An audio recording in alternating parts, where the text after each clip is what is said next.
Warahmatullahi wabarakatuh. Teman-teman wartawan, terima kasih atas kehadirannya. Alhamdulillah, Pleno Pengurus Besar Nahdlatul Ulama telah kami selesaikan, dimulai sejak kemarin siang dan ditutup baru saja siang ini. Dan pleno ini telah menghasilkan sejumlah keputusan yang strategis untuk pengembangan Nahdlatul Ulama ke depan. Yang pertama adalah keputusan tentang rencana strategis Nahdlatul Ulama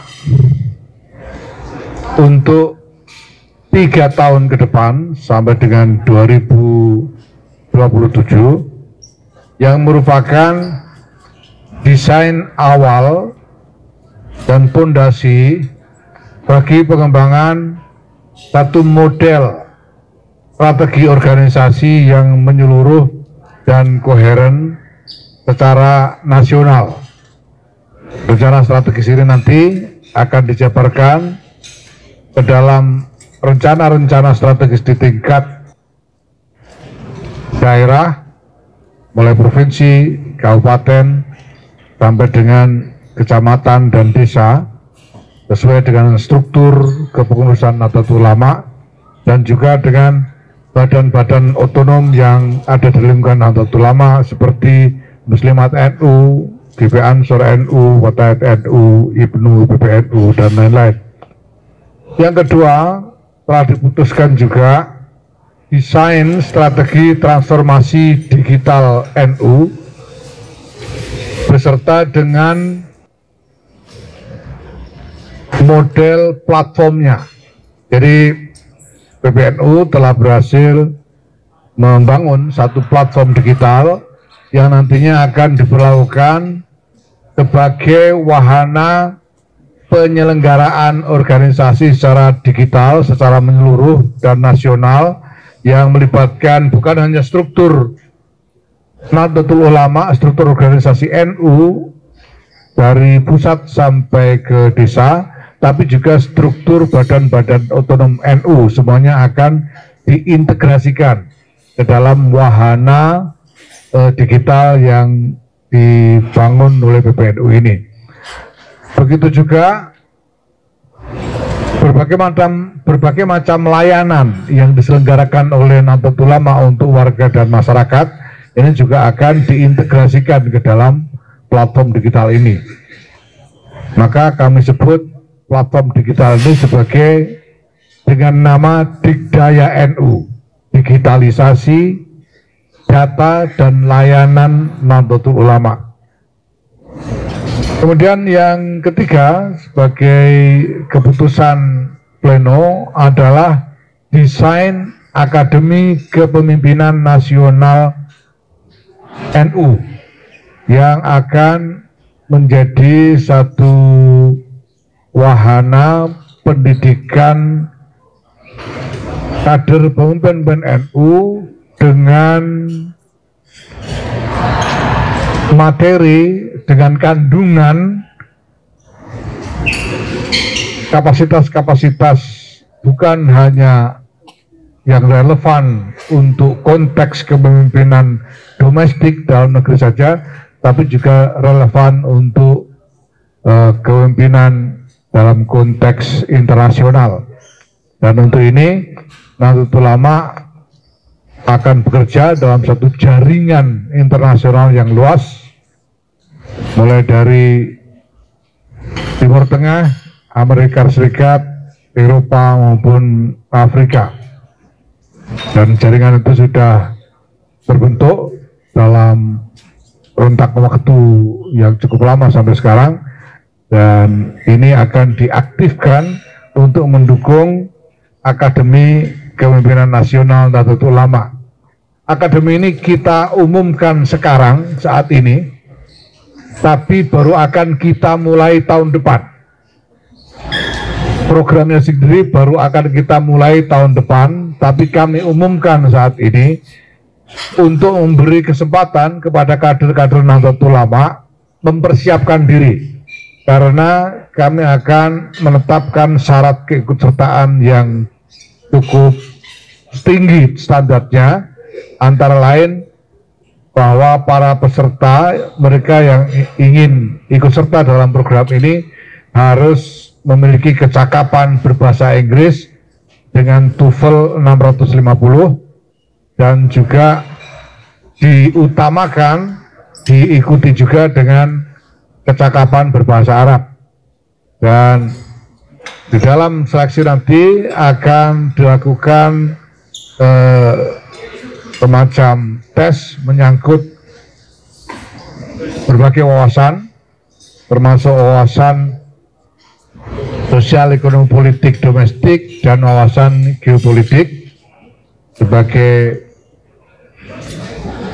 syarat pengetahuan dasar bagi para calon peserta, dan juga akan diseleksi dengan psikotes untuk mendapatkan kader-kader dengan karakter yang paling unggul di antara mereka yang ingin mengikuti program ini. Maka kami memberi kesempatan kepada kader-kader yang berminat untuk mempersiapkan diri selama setahun ini, sebelum nanti tahun depan, bulan Agustus tahun depan, kita akan mulai program Akademi Kepemimpinan Nasional Nahdlatul Ulama ini. Nah, kemudian Pleno juga memutuskan sejumlah peraturan PBNU untuk meningkatkan kinerja organisasi, yaitu peraturan tentang pedoman penyelenggaraan kaderisasi, peraturan tentang pedoman penyelenggaraan konferensi atau forum-forum permusyawaratan, peraturan tentang tata cara pelantikan kepengurusan, peraturan tentang pedoman pelarangan rangkap jabatan, peraturan tentang bantuan perjalanan penugasan, dan peraturan tentang pedoman kerjasama usaha. Nah, mungkin yang bisa kami highlight terkait dengan peraturan-peraturan ini satu saja, bahwa PBNU menetapkan larangan kepada seluruh struktur kepengurusan NU untuk mengutip iuran dari warga yang dipergunakan untuk membiayai kegiatan organisasi. Semua kutipan atau sumbangan dari warga harus dikembalikan langsung kepada warga dalam bentuk sedekah, infak, atau zakat melalui lazisnu. Jadi tidak boleh mengutip iuran untuk kegiatan organisasi, termasuk misalnya iuran untuk membangun gedung kantor, iuran untuk mengadakan acara ini dan itu tidak diizinkan. PBNU juga melarang kepada seluruh jajaran pengurus NU di daerah untuk memberikan honor dalam bentuk apapun kepada petugas-petugas PBNU yang dikirim untuk melaksanakan tugas-tugas organisasi. Karena dari waktu ke waktu nanti akan ada petugas-petugas PBNU yang dikirim melaksanakan tugas di daerah-daerah, dan semua pembiayaannya akan ditanggung oleh PBNU, dan jajaran pengurus di daerah dilarang memberikan apapun kepada petugas PBNU tersebut. Nah, selanjutnya ada beberapa keputusan lagi yang dibuat oleh PBNU, yaitu bahwa pertama, PBNU memerintahkan kepada lembaga pendidikan Ma'arif dan Robito Mahid Islamiyah atau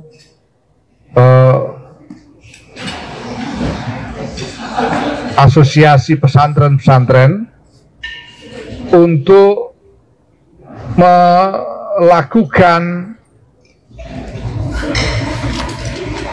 penelitian menyeluruh terhadap laporan adanya upaya penyimpangan atau membuat narasi yang menyimpang tentang sejarah berdirinya NU. Bahkan ada laporan bahwa ada buku yang ditulis dan kemudian digunakan sebagai referensi atau sebagai bahan ajar di madrasah-madrasah mengenai sejarah pendirian NU yang isinya berisi narasi yang menyimpang, yang tidak sesuai dengan yang sesungguhnya.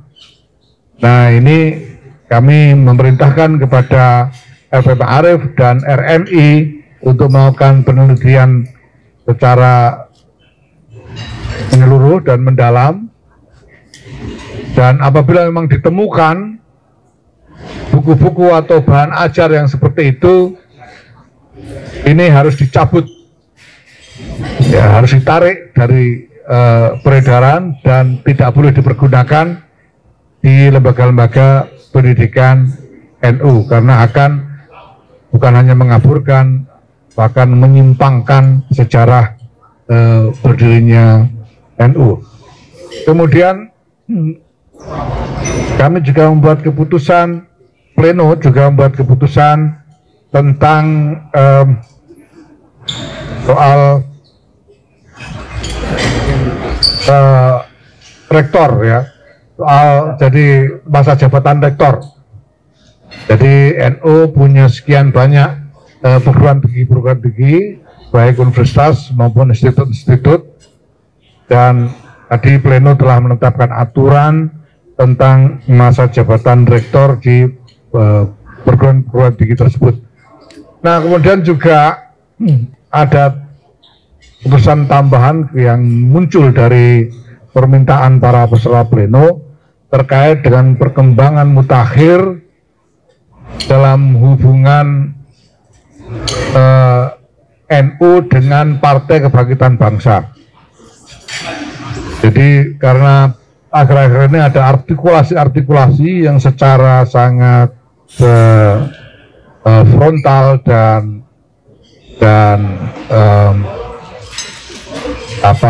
sangat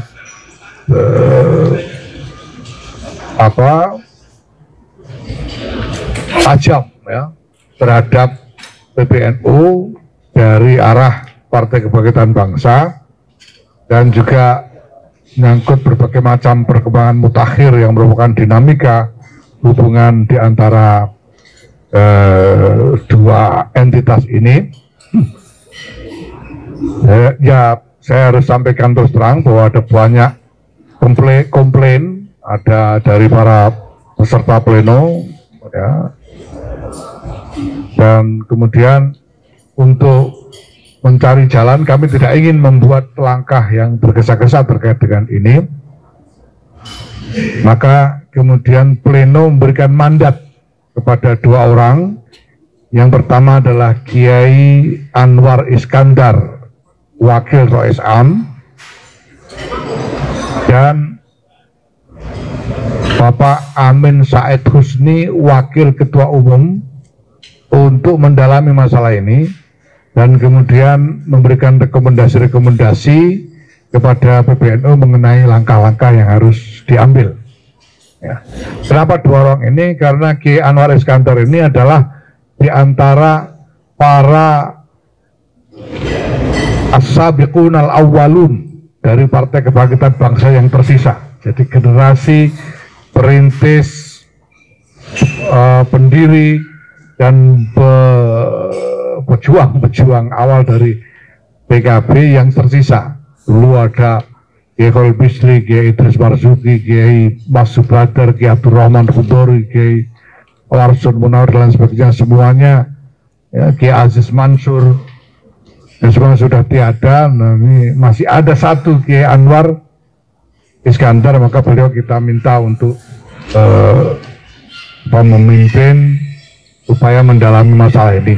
Dan Pak Amin Said Husni ini adalah juga wakil sekjen DPP PKB yang pertama dulu, ya, dan juga beliau juga adalah anggota asistensi dari tim 5 yang diberi mandat oleh PBNU waktu itu untuk mempersiapkan berdirinya Partai Kebangkitan Bangsa. Nanti kita lihat beliau berdua akan bekerja lebih lanjut dalam masalah ini dan berikan rekomendasi-rekomendasi kepada PBNU mengenai langkah-langkah yang harus diambil. Nah, mungkin perlu saya singgung sedikit atau saya berikan penegasan sedikit tentang sebetulnya prinsip dasar dari hubungan NU dengan PKB ini apa. Ya. Ada prinsip hubungan historis, ada hubungan irisan konstituensi, ada hubungan teologis dan lain sebagainya, hubungan tradisi ya. Tapi yang paling penting prinsipnya adalah begini, bahwa NU ini tidak mungkin dianggap